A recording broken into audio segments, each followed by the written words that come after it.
वो साहित्य की कमी थी, इसलिए हम पीछे हो गए।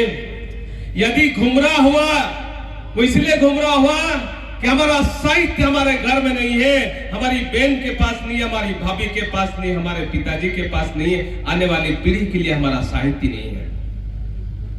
आदिवासी लोगों का साहित्य जिसका दस्तावेजीकरण था, लिखना था, वो गैर आदिवासी लोगों ने लिखा।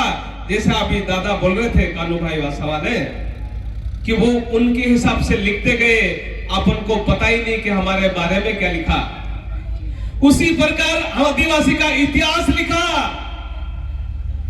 टंका भील तक चोर था, डकैत था, ये किसने लिखा?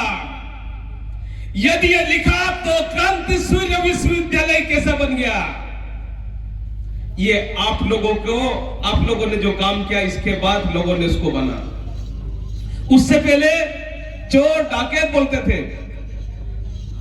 ये एक एक चीज धीरे धीरे टूटा फूटा ही सही, लेकिन हमारे व्यक्ति जब लिखने लगे तो शासन प्रशासन और तमाम लोग इस चीज को मानने लगे। उससे पहले बिरसा मुंडा क्यों नहीं आया? आदिवासी दिवस क्यों नहीं आया? गौरव दिवस कैसे आया? टांचा, बिरसा, राघुजी मंगरे, चितू किराड़, तमाम आदिवासी महापुरुष, रेगा करकू से लेकर तमाम, वो धीरे धीरे कैसे आया? जब आप सब लोग इकट्ठे होकर साहित्यिक रूप में आपके नवयुवाओं को जब पहुंचाने लगे, बुक लिखने लगे, तो शासन प्रशासन इतिहास के लोग, उनका माइंड भी चेंज होने के लगा। उसके पहले भी लिख रहे थे।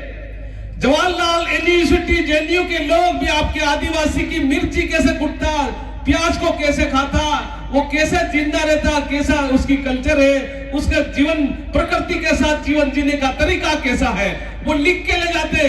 आपको नहीं देते कि वो क्या लिखता है। पूरा विश्व ये मानने लगा।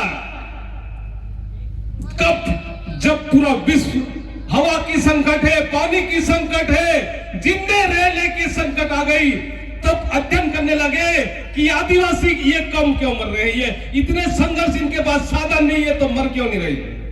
कोरोना वायरस आया, लेकिन हमारी रूढ़ी व्यवस्था के अंतर्गत मौखिक साहित्य के माध्यम से पीढ़ी दर पीढ़ी हजारों आक्रमण होने के बाद भी हमारी पीढ़ी को, हमारी महिलाओं को, हमारी बेटियों को जिंदा रखने का प्रकृति के सिद्धांत, समानता का सिद्धांत अभी भी है।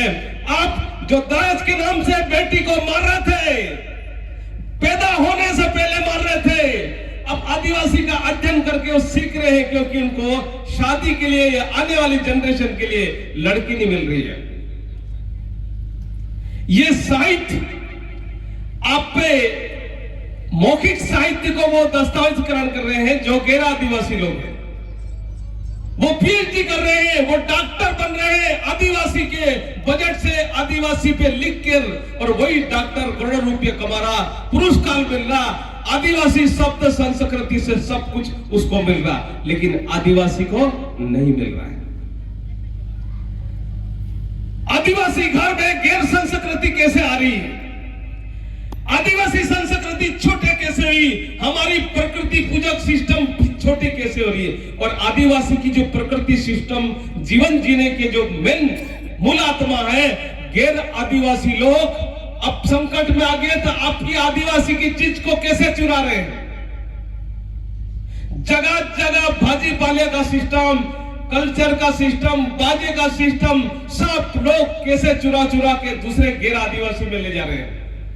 ये आदिवासी सब भाई लोगों को, जो प्रोफेसर है, जो डॉक्टर है, जो पढ़े लिखे लोग हैं, उनकी जिम्मेदारी हो गई कि आने वाली पीढ़ी को हम हर घर में हमारा आदिवासी का, प्रकृति का, सिद्धांत का साहित्य एक एक घर में जाना चाहिए।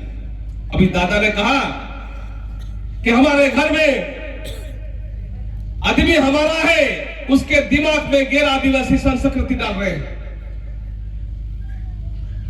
सब कुछ आदिवासी अमीर है, प्रकृति के साथ अमीर है, खनिज के साथ अमीर है, जल के साथ अमीर है, उनकी सब कुछ ज्ञान के आधार पर अमीर है। लेकिन उसको नीच समझकर, नीच बताकर उसको मानसिक रूप से ऐसा माहौल बनाया जाता है कि आदिवासी कुछ नहीं जानता। लेकिन आज जो युवा है, जो दादा ने अभी कहा कि आज के युवा डॉक्टर होने के बाद उनको समझ में आया कि हमारी जमीन, हमारी संस्कृति, हमारी मां, ये सब हमारी मां है, इसके बिना जिंदा नहीं रह सकता है। कोई मुंह से पैदा होता, कोई खीर खाने से पैदा होता, उनने कुछ भी साहित्य लिख दिया। लेकिन आदिवासी ने जो चीज सत्य है उसी को माना। क्यों? क्योंकि अनुभव के आधार पर हजारों साल से संघर्ष करने के बाद भी आदिवासी संस्कृति को जिंदा रखा। अभी इतिहास की बात करते हैं। महाकाल राजा उज्जैन के प्रसिद्ध मंदिर है, वहां पे गर्दभील राजा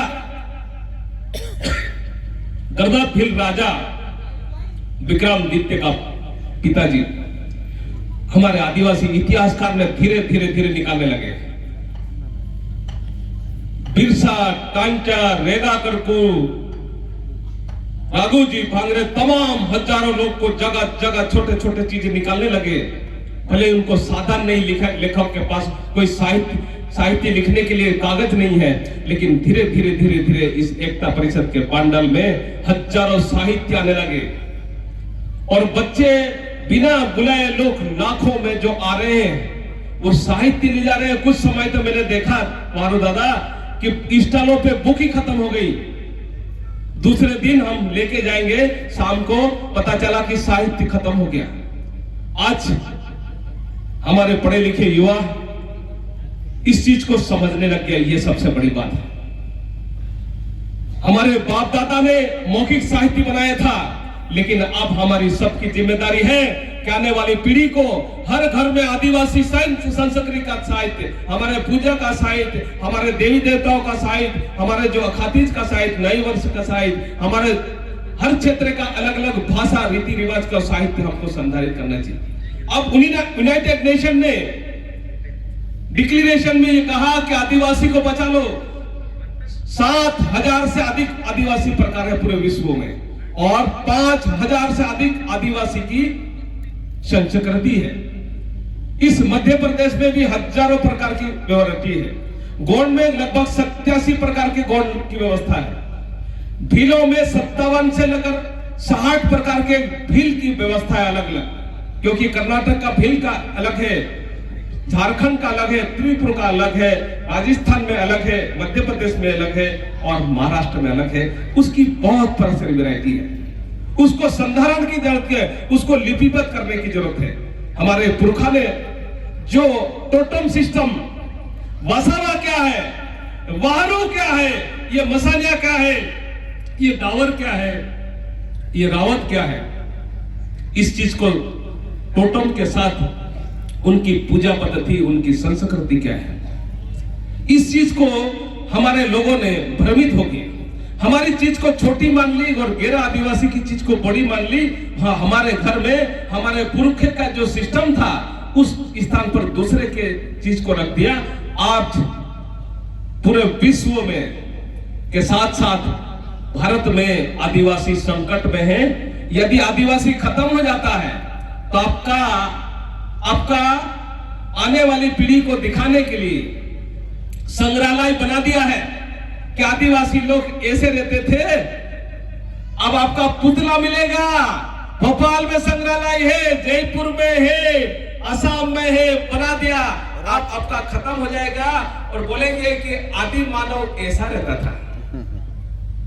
आपके बारे में, आपके नाम से पीएचडी होती, आज भी होती, भविष्य में भी होगी, लेकिन आपका पुतला होगा। आपका आदिवासी का संस्कृति, दस्तावेज, आपका साहित्य और आपकी चीज खत्म हुआ करेगी और दूसरा व्यक्ति पीएचडी करके आपके बजट का उपयोग करके पूरे विश्व में फेमस होगा, पुरस्कार मिलेगा, लेकिन बहुत दूर हो जाएगी। आने वाली पीढ़ी यदि अनपढ़ थे तब तो ठीक था कि अनपढ़ थे, लेकिन उनके अनुभव का आधार पर यह ले आए थे। लेकिन पढ़े लिखे होने के बाद, डॉक्टर, इंजीनियर, एमएलए, मंत्री होने के बाद, राज्यपाल और राष्ट्रपति होने के बाद यदि आदिवासी की दिशा साहित्य सही नहीं लिखी तो आने वाली पीढ़ी पढ़े लिखे लोगों को, जिम्मेदार लोगों को कोई माफ नहीं करेगी। ये सबसे विश्व में और सदियों के लिए ऐसा नुकसान होकर चले जाएगा कि अपनी चीज दूसरा चुरा लिया और हमारे जिसकी जिम्मेदारी थी वो गलत दिशा में चले जाएगा और बुढ़ापे में आने वाली पीढ़ी गाली देगी। हमारे पुरखों को जो लोग दारू डालते थे, ढाल डालते थे, पढ़े लिखे लोग, इंजीनियर, मंत्री, विधायक, जिम्मेदार लोग, यदि आने वाली पीढ़ी को लगा कि ये लोग गद्दार थे तो फिर धार भी नहीं डालेगा, पूजा भी नहीं करेगा। ये बहुत कठिन काम हो जाएगा। मैं ज्यादा ना बोलते हुए माफी चाहता हूं। थैंक यू, जोहार। लेकिन छोटे छोटे चीज हर व्यक्ति भले लिखते जाए लेकिन लिखे और एक दूसरे को सहयोग करे।